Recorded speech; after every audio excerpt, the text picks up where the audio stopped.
Assalamualaikum warahmatullahi wabarakatuh. Salam sejahtera untuk kita semua. Selamat datang di Gapura Lorong Horor. Lorong yang berisi kisah-kisah mistis, beraroma gaib, bertaburkan hal-hal aneh yang kadang sulit dicerna akal dan penuh kejutan. Jangan lupa untuk subscribe channel Lorong Horor, menekan like dan memberikan komen jika Anda sekalian terhibur setelah mendengarkan kisah fiksi horor ini.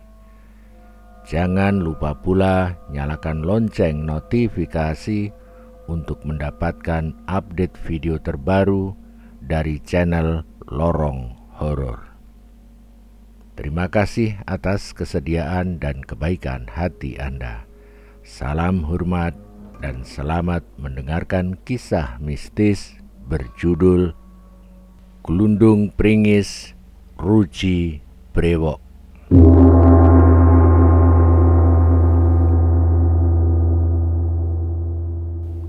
Musim kemarau 10 tahun lalu.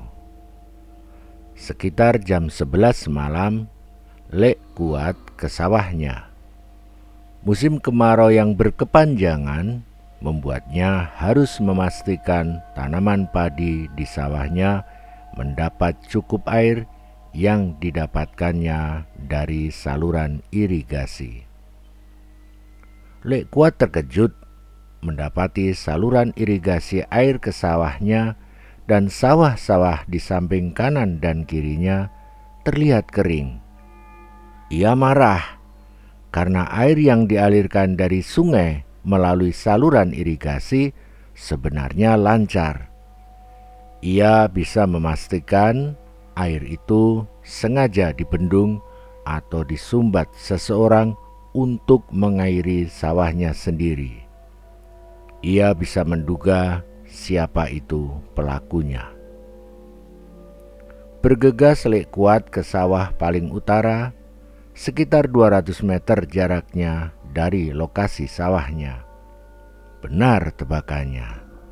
Saluran irigasi sengaja disumbat di tempat itu.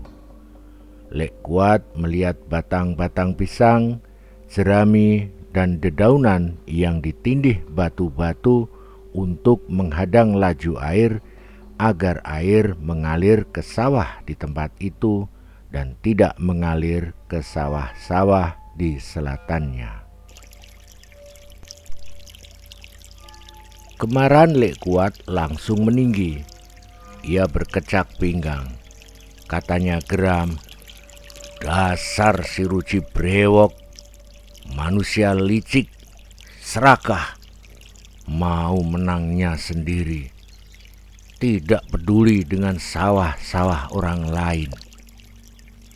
Lek Kuat berniat membongkar sumbatan saluran irigasi itu. Ia langsung mengangkat batu-batu dan meletakkannya di pinggir saluran air. 4 batu telah dipindahkannya. Dilihatnya batu kelima cukup besar. Lek Kuat bersiap mengerahkan tenaga besarnya untuk mengangkat. Tapi aneh, batu kelima itu ternyata ringan saja. Lek Kuat jadi penasaran untuk melihat batu besar namun ringan bobotnya itu. Dalam pegangan tangan Lek Kuat, batu itu tiba-tiba berubah menjadi potongan kepala makhluk yang sangat menyeramkan. Potongan kepala makhluk sangat menyeramkan dengan rambut panjang itu menyeringai, lalu tertawa keras-keras. Lek Kuat melemparkan kepala makhluk sangat menyeramkan itu, lalu berlari terbirit-birit sambil berteriak keras-keras, "Setan! Setan!" Kepala makhluk sangat menyeramkan itu berputar-putar dan menggelundung di atas tanah, cepat mengejar Lek Kuat. Lek Kuat yang sangat ketakutan semakin mempercepat larinya. Tanpa lagi mempedulikan keadaan di depannya, ia berlari melewati sela-sela antara jajaran pohon kelapa hingga menerobos semak belukar yang tumbuh di pinggir kedung jeru. Dan seperti tanpa ia sadari, ia langsung terjun bebas ke dalam kedung jeru. Tawa kepala makhluk sangat menyeramkan itu terdengar keras menggema seiring terseretnya Lek Kuat ke dalam kedung atau cekukan dalam di dasar sungai.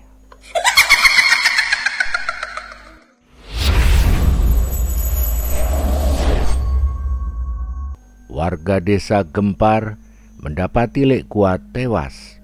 Tubuhnya mengapung di permukaan kedung jeru. Mereka beramai-ramai mengangkat tubuh membeku Lek Kuat, mengurus jenazahnya, hingga akhirnya memakamkannya di pekuburan desa yang berada di timur kedung jeru. Sebagian warga desa lalu beranggapan kedung jeru kembali meminta tumbal. Itu menunjukkan betapa angkernya kedung jeru. Sementara sebagian warga lainnya beranggapan kematian Lek Kuat ada hubungannya dengan Ruji Brewok.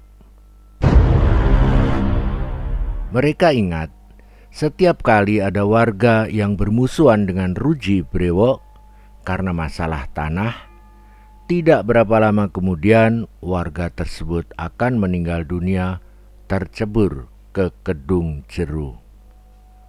Seperti halnya Lek Kuat, beberapa saat sebelum meninggal, Lek Kuat terlibat cekcok dengan Ruji Brewok.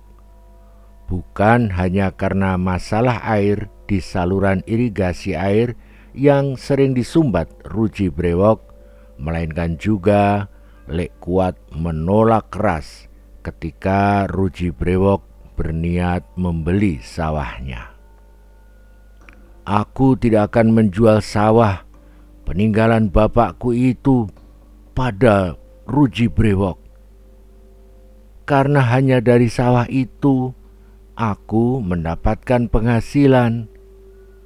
Begitu kata Lek Kuat kepada beberapa orang sekitar sebulan sebelum ia meninggal. Aku sudah jelaskan masalah itu pada Ruji Brewok, tapi Ruji Brewok malah mengancamku. Mengancammu? Tanya salah seorang warga desa. Bagaimana ancamannya, Lek? Kata Ruji Brewok kepadaku, Kuat, kau rupanya memilih mati dibanding menjual sawahmu itu kepadaku ya. Warga desa tidak berani menuduh Ruji Brewok ada hubungannya dengan kematian Lek Kuat. Tidak ada bukti jelas yang menunjukkan keterlibatan Ruji Brewok. Warga desa hanya heran. Setiap kali ada warga desa yang bermasalah dengan Ruji Brewok lalu meninggal tercebur di kedung jeru, tak berapa lama kemudian Ruji Brewok terlihat semakin bertambah kaya, dan itu terus berulang setiap 5 tahun sekali.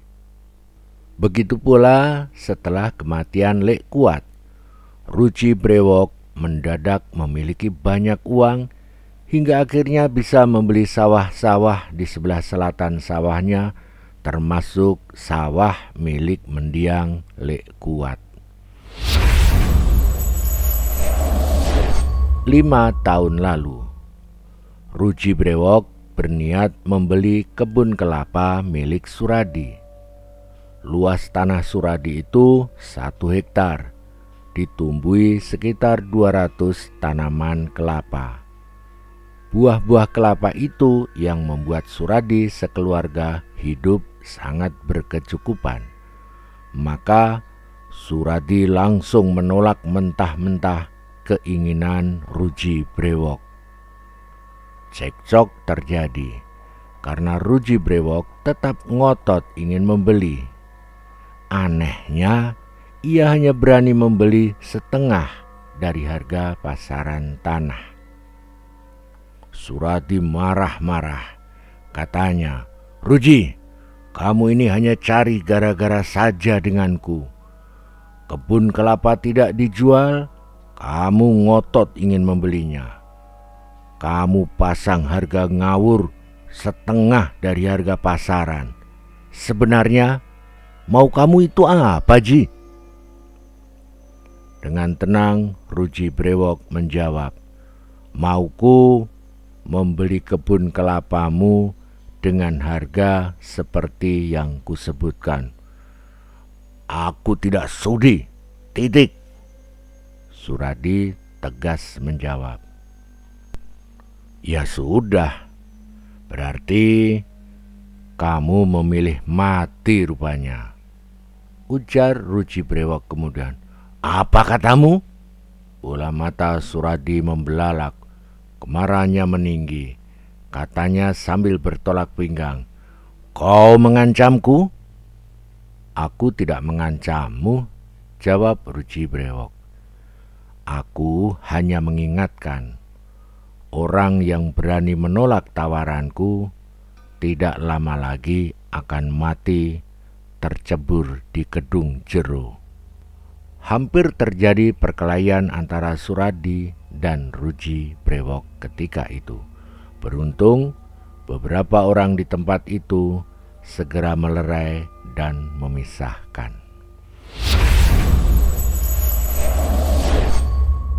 Ucapan Ruji Brewok tentang Suradi ternyata menjadi kenyataan. Suradi yang sangat hobi memancing itu langsung berangkat ke kedung jero ketika gerimis datang menjelang waktu Isya.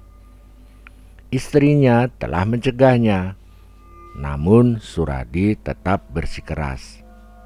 Suradi beralasan, menurut pengalaman memancingnya, ketika hujan atau cuaca gerimis rapat, terlebih-lebih pada waktu menjelang malam seperti itulah ia akan mendapatkan banyak ikan. Kata Suradi pada istrinya ketika itu, "Kalau lagi hujan, keadaan sungai menjadi gelap. Ikan-ikan kesulitan melihat apa yang ada di sekelilingnya. Maka ketika mereka melihat umpan pancingku bergerak-gerak, mereka akan langsung menyambarnya." Suradi akhirnya berangkat ke kedung jero. Ia bergabung bersama 2 orang pemancing yang sudah berada di sana. Suradi mencari posisi yang baik untuknya memancing. Ia tersandung sesuatu di dekat pohon asam. Ia lalu mengambil sesuatu yang disangkanya buah kelapa itu. Mendadak Suradi terkejut luar biasa saat mengetahui sesuatu yang dipegangnya itu berubah menjadi potongan kepala makhluk yang sangat menyeramkan. Suradi melemparkan potongan kepala makhluk yang sangat menyeramkan itu ke kedung jero dan berteriak, "Glundung pringis! Glundung pringis!" Suradi berusaha menjauh dari tempat itu, namun ia terpeleset dan jatuh tercebur ke dalam kedung jero.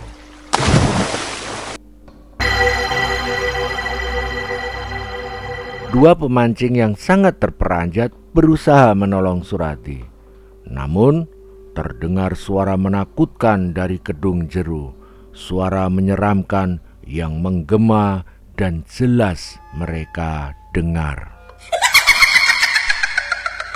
Dua pemancing yang sangat ketakutan itu pun lari tunggang langgang. Mereka tak peduli lagi dengan pancing-pancing yang telah mereka tebar, juga dengan beberapa ekor ikan yang sebelumnya telah berhasil mereka pancing. Sejak kematian Suradi, warga desa takut dengan sosok Ruji Brewok. Mereka menganggap Ruji Brewok sosok sakti yang ucapannya ampuh bertuah.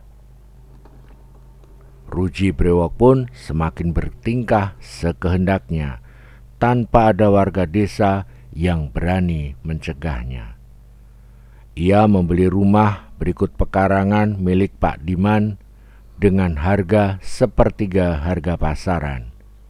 Pak Diman terpaksa menurutinya hingga ia dan keluarganya harus pindah ke desa lain. Ruji Brewok juga membeli kebun Mbah Taruno dengan harga seperempat harga pasaran. Begitu pula dengan kebun, ladang, dan sawah lainnya. Semua yang dikehendakinya bisa didapatkannya. Ruji Brewok pun menjadi tuan tanah kaya raya yang ditakuti. Hingga 5 tahun sejak kematian Suradi, warga desa tersentak di pagi-pagi buta karena dari pengeras suara di masjid desa itu diberitakan kematian Wage Paidi, nama asli dari Ruji Brewok.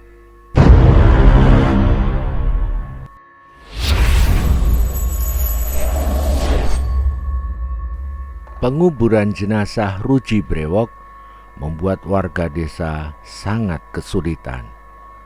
Dari lubang kubur untuk jenazah Ruji Brewok itu terus-menerus mengeluarkan air, tak ubahnya mata air. Anehnya, ketinggian air itu selalu di sekitar setengah tinggi lubang kubur. Mbah Kaum dan perangkat desa menyarankan agar lubang kubur Ruji Brewok dipindah ke tempat lain, meskipun tetap di pekuburan desa. Namun, keluarga Ruji Brewok bersikeras, lubang kubur Ruji Brewok tetap di tempat itu sesuai pesan Ruji Brewok sebelumnya, dan mereka takut melanggar pesan Ruji Brewok. Mbah Kaum, perangkat desa, dan warga desa akhirnya mengalah. Mereka mendatangkan pompa air genset untuk menyedot air dari dalam lubang kubur Ruji Brewok. Satu pompa air itu ternyata masih kesulitan untuk membuat lubang kubur menjadi kering. Satu pompa air genset lainnya digunakan, tetap tidak bisa membuat lubang kubur Ruji Brewok kering. Setengah tinggi lubang kubur itu tetap dipenuhi air. Waktu yang semakin sore membuat mereka berembuk dan bersepakat. Mayat Ruji Brewok akhirnya dimasukkan ke dalam lubang kuburnya, diberikan penutup papan kayu, ditimbun dengan batu-batu, baru kemudian ditimbun dengan tanah. Menjelang maghrib, penguburan mayat Ruji Brewok selesai. Mbah Kaum, perangkat desa, dan warga desa lainnya yang turut melayat meninggalkan area pemakaman desa itu. Hanya tersisa keluarga Ruji Brewok yang masih di dekat kuburan Ruji Brewok. Mereka bermaksud mendoakan Ruji Brewok. Namun, beberapa saat kemudian, keluarga Ruji Brewok itu pun bergegas meninggalkan area pemakaman desa dengan wajah ketakutan setelah mereka mendengar suara tawa menyeramkan dari dalam lubang kubur Ruji Brewok.